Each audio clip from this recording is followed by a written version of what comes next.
Hey guys, welcome to the TSD Industries Yamaha R3 Superbike show.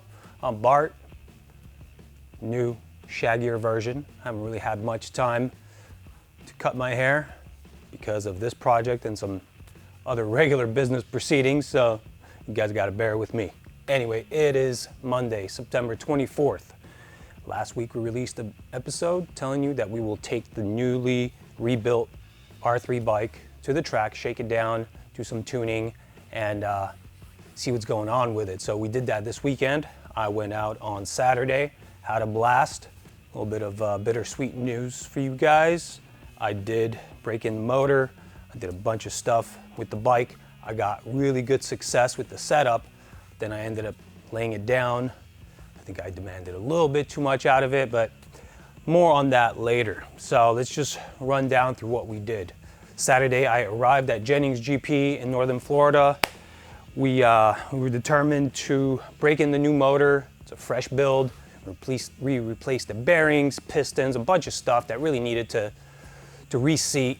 Obviously, new pistons, new rings. The rings needed to seat to the new cylinders. We nickel plated the cylinder, so whole big thing there. I needed to be wary of how I treat the bike the first couple sessions. So that's what I did when I first sparked this thing up. I made sure to give it some throttle after it warmed up, and I basically set my fueling to what the bike was telling me based on the AFR readings when it was just standing there in the pit. So when I went out for that first session, I really needed to baby it because it needed time to log all of the air fuel ratios so that we could then make subsequent changes. Besides that, we have a brand new motor. I really needed to baby it. So I just basically putted around. We have a new set of electronics in the bike. It's made by A-Racer. This is not a product we deal, so we don't stand behind it just yet, but we've had really good success with it thus far.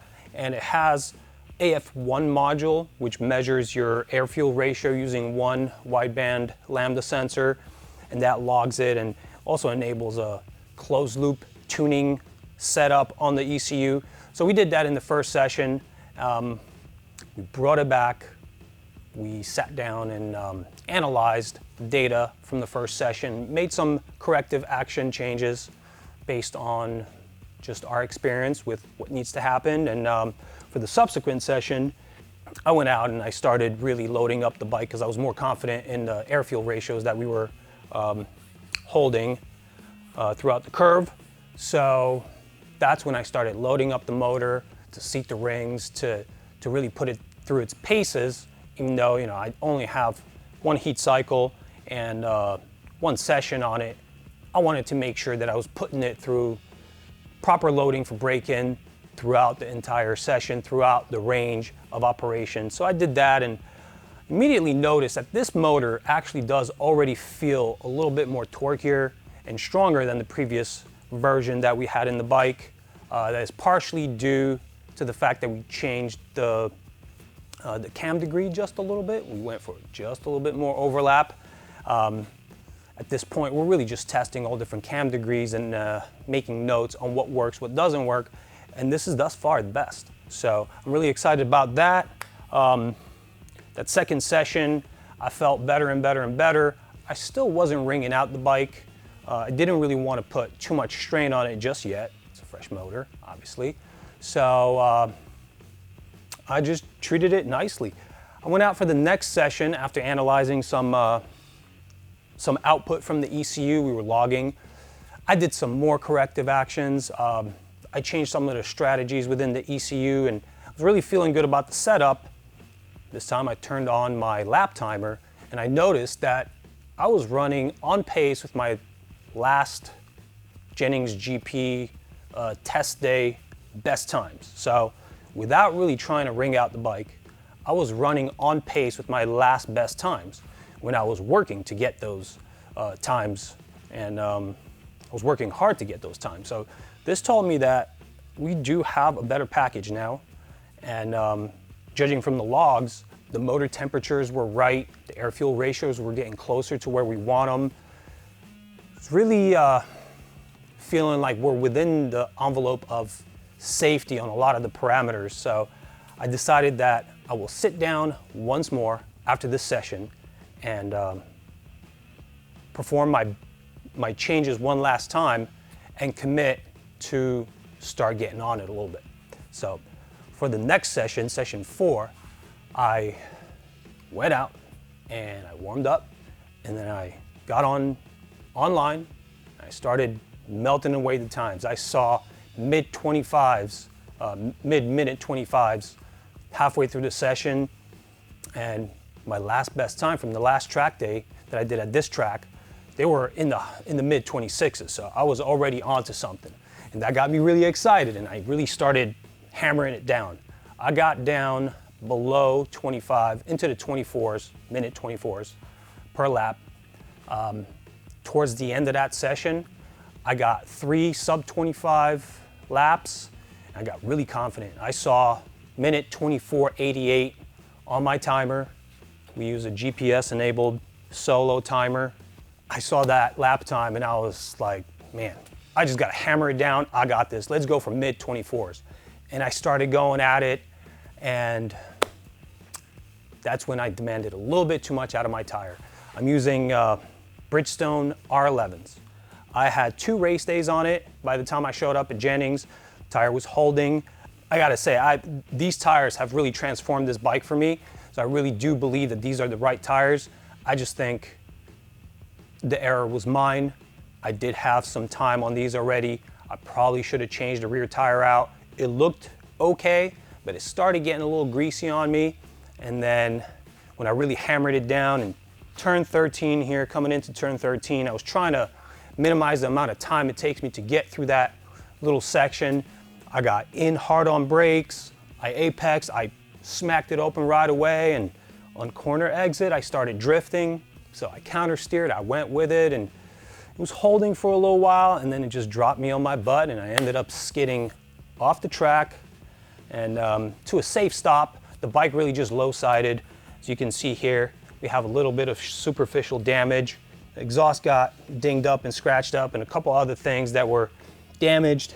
I broke the clip-on, no big deal, but that was pretty much it for that session. I wasn't able to improve that 24:88, but still, if you consider the FMRA record, competition record at that track, the current standing record of minute 25:63, I improved that on just a test day, breaking in the motor by almost an entire second. So that's pretty huge.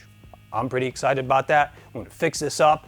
We have a event at Daytona International Raceway coming up, Race of Champions. I'm going to enter it. We're going to make the bike look pretty again. We're going to make sure, shake it down, everything's good to go. And I'm feeling pretty confident about running in those races over there. It's going to be CCS and Azra, and our whole team's showing up. And I didn't really get a lot of racing this season because I was building this thing or rebuilding something else. All this culminated in me maybe getting 4 racing events and a couple track days. So now I'm really stoked. We have a solid platform. I don't think this thing's gonna blow up. Based on our logs, the temperatures that we're running in the motor are right. And everything just seems to be jiving with this bike. A little mishap with the crash, but that's not a big deal. If you guys probably know, if you're not crashing, you're not pushing it. So I found the envelope within which these tires operate. I'm going to talk to my Bridgestone rep. Guy's really good with recommendations. I'm going to come up with a solid plan on when to change those tires so I can expect 100% grip from them. I'm going to move on from that a little bit and hopefully have a successful race at the Race of Champions. So that's it on the bike right now. We are going to move on to answering a question that I felt was very compelling from the last episode. We have some logs that we got from our ECU. We also did a lot of changing of the parameters in the ECU. One gentleman asked in the last video if changing the OEM ECU to an aftermarket unit will give him a big edge to compete against the Ninja 400s in racing next season. And I feel that just switching out the ECU is not going to do really much for anybody. This particular ECU has 70 varying parameters. It takes a while to get used to it, to analyze what any of it means. Documentation, the instruction documentation is pretty weak. So you really just got to figure it out. I think I'm about 5% in on what I can figure out with this. I typically deal with power commanders and Bazaz units and FTECU, and the transition to such a powerful unit is kind of difficult. I mean, I've been at this long enough to understand all of these graphs and understand how they translate to my decisions on what to do with certain parameters, but like I said, I'm only like 5% learned on this thing. If you're willing to learn how 70 parameters interact, then I think you will get an edge on other R3s and perhaps on the Ninja 400s, but just the ECU by itself won't really do much for you power-wise. Power is pretty much unlocked by the entire package. ECU will just help you attain that power safely, and this particular ECU will enable you to set certain strategies for engine braking and decel cut and a couple of other parameters that are really important that you can actually achieve with FTECU or a power commander, so you don't necessarily have to go with this complicated unit if you want to keep it pretty easy. So hopefully that answers your question adequately. If not, call me up. I'm glad to talk to you and explain these things as I see them. You may see them a different way, or you may just go for it and it may yield in success. Kudos. So anyway, just briefly want to go over what we looked at when we were tuning the bike trackside. I don't think that the auto-tune setup on the bike is the end-all be-all. I don't think that we can finalize a tune just trackside. This was just a nice baseline to get it into the safety mode and not blow anything up and record some parameters so we could see how everything interacts. And now we're going to go to the dyno and further tune this to tune out some kinks that I already noticed in the system. I also didn't throw any timing at this motor yet. We left the ignition timing as per Yamaha spec. I didn't want to mess with that just yet. I don't want to advance anything. I want to do that on a dyno with a load cell running to show us if we're adding power or if we're working against the power delivery. So no timing yet. That will happen on the dyno. Here you see some of the parameters that we logged. You could turn on and off certain parameters, but it was very interesting for me to see the temperature of the engine. So we logged that and we were well within the proper operating temperature. We were varying between 75 and 80 degrees Celsius, right around 170 degrees Fahrenheit. We did not have any really big spikes. Let's see, here towards the end here we have heat soak. After I shut off the motor, it went up to 106, but that's typical of a heat soak cycle. 109, that's fine. The motor wasn't running, it wasn't producing any more heat, so that's fine. Everywhere else we looked to be at 80 Celsius or below, so that was good. That means we're not going to blow it up due to heat. Now, air-fuel ratios are up here, and we noticed some spikes. Then when we correlated them to TPS opening and absolute pressure in the engine intake, most of the spikes were consistent with just decel cuts, where you're just about to get off and it just, the ratio goes up because you are cutting off some of the fuel delivery. We will work hard to get in on a really fine scale and define what's causing spikes, and if any of them are actually dangerous, we will make sure that we work those parameters out and set this thing properly so we don't have spikes and lean outs and we don't cause any more problems. One of the decisions from the last tune and what it yielded, the total meltdown, one of those decisions was to run on the margin of safety all the time. So since cylinder 2 is running a little bit hotter, we decided to richen it up, get it cooling. We started using oxygenated gas, so we dumped more fuel into the motor to cool the valves, to cool the combustion chamber just a little bit before the next power stroke. All those little things are going to help. I think if we keep the air-fuel ratio somewhere between 12.8 to 13, that will be pretty safe with the gas we're using. It's high octane, it's leaded, oxygenated.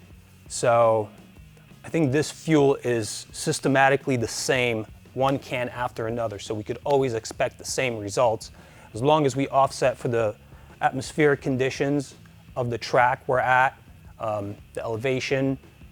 Run a quick retune at the beginning of each day, make sure that we are operating safely. I don't think we'll melt it down again because of the culprits from the first meltdown. I think we could steer around all those errors that we've made to date.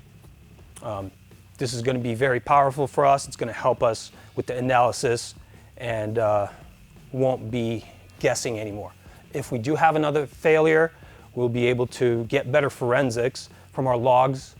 Not to say that we won't have a failure because we put something together wrong, or perhaps not wrong, but we overlooked certain conditions that are a combination of a bunch of things. This is really an experiment, and it's our first time through it. So we may or may not blow up another motor. If we do, it's going to be another learning opportunity. I feel like I was forced to learn a lot because of the first meltdown. I did a lot of research, we did a lot of thinking, we did a lot of analysis, we broke down the motor and really just went through it with a fine-tooth comb. So I'm pretty happy about where we are. We are making progress. Every time I'm on the track, I feel like this thing gets better. I unfortunately made it not so much better by crashing it, but it'll take a couple hours and we'll be back where we were. So for now, I'm gonna sign off. I hope you guys found this informative. I know I yapped a lot in this episode. Hopefully the little stock footage we have will keep you entertained and keep you coming back. I hope to see you here in the next episode. Take care, ride safe.